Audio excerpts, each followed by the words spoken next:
So now federal bank the best bank अब 134.60 का price चल रहा है। और यहाँ पर देखें Q1 में जो गिरावट हुई वो 2 दिन के अंदर अंदर पूरी की पूरी फील्ड हो चुकी है और वापस हम 52 वीक हाई की तरफ जा चुके हैं।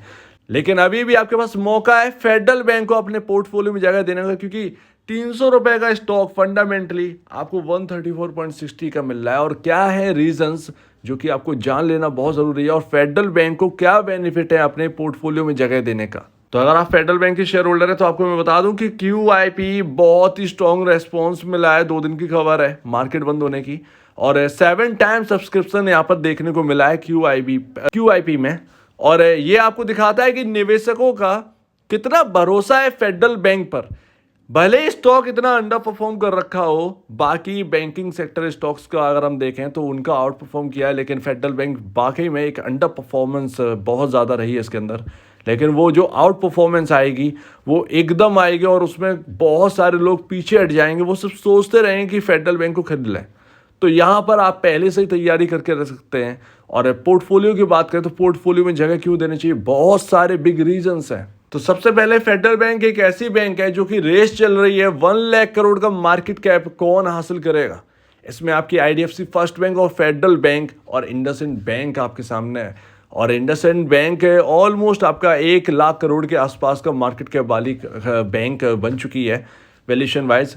आपका IDFC फर्स्ट बैंक 50,000 करोड़ के ऊपर का मार्केट कैप वाली बैंक बन चुकी है। लेकिन एक लौता है जो कि फेडरल बैंक है, वो उधरी के आसपास है। नंबर्स अच्छे, पिछले क्वार्टर के भी नंबर्स अच्छे, बट आपकी वैल्यूएशन से यहाँ पर बढ़ती हुई नजर नहीं आ रही है। भले ही यहाँ पर आपकी वैल्यूएशन में बढ़ने में थोड़ा सा टाइम लगे, लेकिन मैं आपसे कहूँगा कि यहाँ पर ना रिस्क जो है ना वो उतना ही ब्लो है।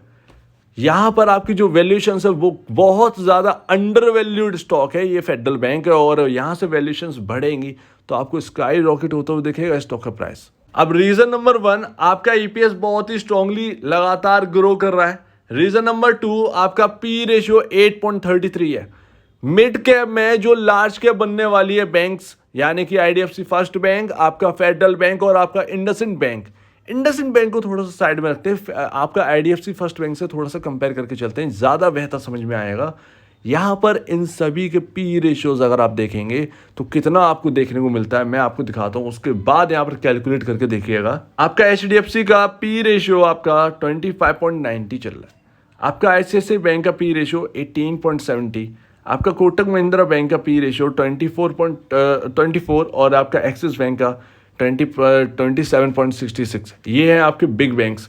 अब IDFC फर्स्ट बैंक का 21 का P रेशियो चल रहा है, 22 का P पर वर्क कर रहा है आपका IDFC फर्स्ट बैंक। बाकियों को भी देखेंगे तो वो भी 10 के एवब वर्क कर रहे हैं, जैसे कि बंधन बैंक आपका 17 के P रेशियो पर वर्क कर रहा है। आपका RBL बैंक 14 के आसपास के P रेशियो पर वर्क कर रहा है। एक लौती आपको इनको टक्कर देने वाली बैंक एक मिलती है फेडरल बैंक, जिसका P रेशियो 10 के विलो वर्क कर रहा है और ना जाने कब से कर रहा है। So this is the biggest point, this is the biggest reason कि अगर आप बैंकिंग में देख रहे हैं तो ऑलरेडी आपको सभी बैंकिंग स्टॉक अपने इंडस्ट्री P से एवब मिल रहे हैं, नंबर्स अच्छे आने के बावजूद भी। तो ये सारे वैल्यूएशन वाइज काफ़ी महंगे हैं, लेकिन आपका फेडरल बैंक महंगा तो छोड़िए, महंगे का M भी उसके अंदर नहीं है। 8.22-23 के आसपास का P रेशियो है। आप बताइए कि कितना अंडर परफॉर्मेंस इस बैंक के अंदर कूट कर भरा हुआ है। So that's the biggest reason. आपके नंबर्स में कोई कमी नहीं है। आपके प्रॉफिट में अगर आप कहेंगे कि ये प्रॉफिट में कमजोर होंगे, बिल्कुल भी नहीं है। ये सारी बैंक्स जो है ना वो पहले दिक्कत में थी। एक लौती फेडरल बैंक आपकी जो कि हमेशा से आउट परफॉर्म करके दिखाया है, तो अभी आपके सामने 8.33 का P रेशियो है। इतना अंतर है। आप ये मान के चलिए कि ये P रेशियो 8.33 नहीं है, 20 का P रेशियो है, 20 का P रेशियो है। आप इसको मल्टीप्लाई कर दीजिए। जब भी आप EPS और P रेशियो को मल्टीप्लाई करेंगे आपका भाव आ जाएगा। मैं ये 20 का P रेशियो इनके टक्कर का रखा हूँ, यानी कि HDFC बैंक, ICICI या कहे ना आपका IDFC फर्स्ट बैंक जो कि 22 के P रेशियो चल रहा है। मैंने 20 का P रेशियो यहाँ पर ले लिया है मोटा 20 के P रेशियो पर होता है आपका 16, ऑलमोस्ट आपका 32, 320 रुपये। ये फंडामेंटली आपका निकल रहा है, क्योंकि जब सारे P रेशियोज आपके बैंक्स के वर्क कर रहे हैं 20 के अबव, तो हम फेडरल बैंक का पी रेशो इधर की जगह थोड़ा हम इधर को भी रख के देखते हैं, तो और देखते हैं कि अगर 20 का पी रेशो होता है इस स्टॉक का तो हमारा प्राइस कहाँ पर होगा। तो 320 रुपये इन सभी पी रेशियोज के हिसाब से ही मिल रहा है। मोटा मोटा अगर मैं कहता हूँ कि अगर आपको 15 का पी भी मिल गया, 15 का पी भी, तो 15 का पी आपका ये ऑलमोस्ट मोटा मोटा 200 के ऊपर का निकलेगा। 200 के ऊपर का प्राइस आपका निकलता है। तो इतना तो एटलीस्ट फेडरल बैंक के अंदर बनता है जब आप में कोई कमी नहीं है, आप सिर्फ एक अंडर परफॉर्मर स्टॉक है। यहाँ पर यही रीज़न है कि पोर्टफोलियो में जगह देने के लिए कि बाकी बैंक्स जो आउट परफॉर्म कर रहे हैं स्टॉक के प्राइसेस उनके, जब फेडरल बैंक करेगा, अभी इतना छोटा प्राइस है, आप देखिए कि किस तरीके से आपको देखने को मिले। जब पी रेशियो आपका 15, 16, 17 पहुंचेगा, आप ऑलरेडी डबल पर आप रिटर्न कमा चुके होंगे फेडरल बैंक के अंदर। सो दैट्स अ बिगेस्ट पॉइंट।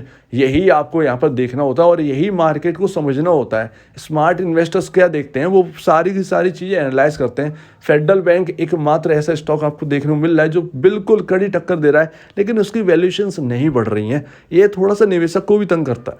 तीसरा बिग पॉइंट आपका यहाँ पर बुक वैल्यू पर शेयर 108.63 आपका बुक वैल्यू है। आप देखिए पी आपका स्टॉक वर्क कर रहा है 133 134 के आसपास का, मात्र अपने बुक वैल्यू से 0.23 टाइम्स पर वर्क कर रहा है। आप बाकी के स्टॉक्स देखेंगे तो अपने वो बुक वैल्यू के डबल ट्रिपल पर वर्क कर रहे हैं। So that's a biggest third reason यहाँ पर आपको देखने को मिलता है फेडरल बैंक के अंदर। तो अगर आप फेडरल बैंक के निवेशक हैं, पुराने निवेशक हैं, तो डरिए मत। आप ये मत सोचिए कि आपका अंडर परफॉर्म कर रहा है। आप ऑलरेडी हाईली आप देखें ना फंडामेंटल गुड फंडामेंटल स्टॉक के अंदर आप पोजीशन बनाकर बैठे हैं। भले ही वैल्यूएशन नहीं बढ़ रही है, लेकिन जब बढ़ेगी तो आपको बहुत पैसा देगी और इनमें एक गिरावट आ सकती है इन बैंक्स के अंदर जिनके हाई पी रेशियोज हैं। बट आपका ऑलरेडी आप सस्ते पर हो तो आपका क्या गिरावट आएगा। यही हुआ था Q1 में।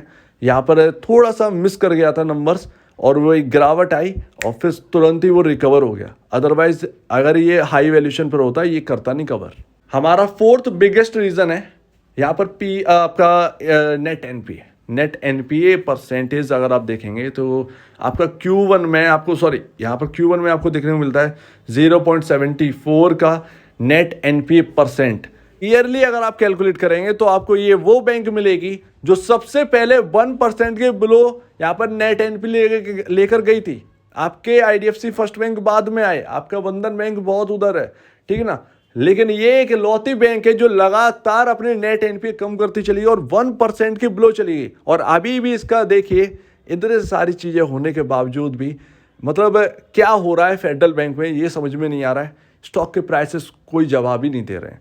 0.73% का आपको नेट एनपीए परसेंट देखने को मिलता है ईयरली। ये आपका फेडरल बैंक है। 1% के बिलो न जाने कब से। और क्वार्टरली भी बेहतर है। क्वार्टरली आपका 0.01% बढ़ता हुआ नजर आया है और उसी वजह से कहीं ना कहीं गिरावट भी आई थी, लेकिन वो बहुत छोटी सी बात है। सो दैट ये रहे आपके सामने पॉइंट्स जो कि आपको गौर करना चाहिए, आपको अपनी भी रिसर्च करना चाहिए। और मुझे पता है जब आप रिसर्च करने बैठेंगे तो आपको भी यही पॉइंट देखने को मिलेंगे। खैर यहाँ पर अपनी रिसर्च भी करना बहुत ज़रूरी है। मेरे कहने पर ही पूरी बात नहीं हो जाती है, आपको भी रिसर्च करना चाहिए। तो अभी अगर देखें तो देखिए मेरी बाय कॉल रही थी 123 रुपये पर फेडरल बैंक के अंदर। जब ये 123 रुपये था फिलहाल यहाँ पर, तब मैंने आपसे कहा था कि 123 रुपये पर इसको खरीदिए। 2-3 बार मैंने बोला और उसके बाद मैंने आपको स्टॉप लॉस दिया था 118 के आसपास का। बिल्कुल सटीक कॉल पड़ती हुई दिखी है फेडरल बैंक के अंदर, बिल्कुल सही। आपको रिटर्न भी बहुत ही जोरदार दिया, 136 के लेवल नजर आए। हालांकि वो एक जो आपका Q1 आया उसमें बिल्कुल यहाँ पर ना एक झटका लग गया इसके अंदर, 126 तक स्टॉक जाता हुआ दिखा। उम्मीद है जो मैंने आपको बताया था कि 126 रुपये नहीं तोड़ेगा, वो नहीं तोड़ा स्टॉक ने। उम्मीद है आपकी पोजीशन अभी भी बिल्कुल सही होगी। यहाँ पर अगर किसी ने नया निवेश कर रखा है, देखिए ये सारे रीजंस हैं। अब आपको देखिए मार्केट की वॉलेटिलिटी तो झेलनी पड़ेगी, ठीक है ना। बाकी फेडरल बैंक का अंडर परफॉर्मेंस भी आपको झेलना ही पड़ेगा, ये तो क्लियर है। अगर आपको जगह देनी है इसको तो इतना तो आपको करना ही पड़ेगा फेडरल बैंक के अंदर। अदरवाइज अगर आपको ये गुड पॉइंट्स लगते हैं तो बिल्कुल आप यहाँ पर ना निवेश करने का सोचिए, लेकिन एक बार बिल्कुल रिसर्च जरूर कर लें, ज़्यादा बेहतर रहेगा और मुझे उम्मीद है आपको भी यही पॉइंट नज़र आएंगे। तो अभी फेडरल बैंक के अंदर अगर आप निवेशित हैं तो अभी कौन सा वो लेवल है जो कि निकलना है, जो इसका हाई था 143 रुपीज़, 143 रुपीज़ यानी कि 52 वीक हाई जो निकलेगा इसका 143, उसके बाद आप देखिएगा किस तरीके की इस स्टॉक के अंदर तेजी बनती है।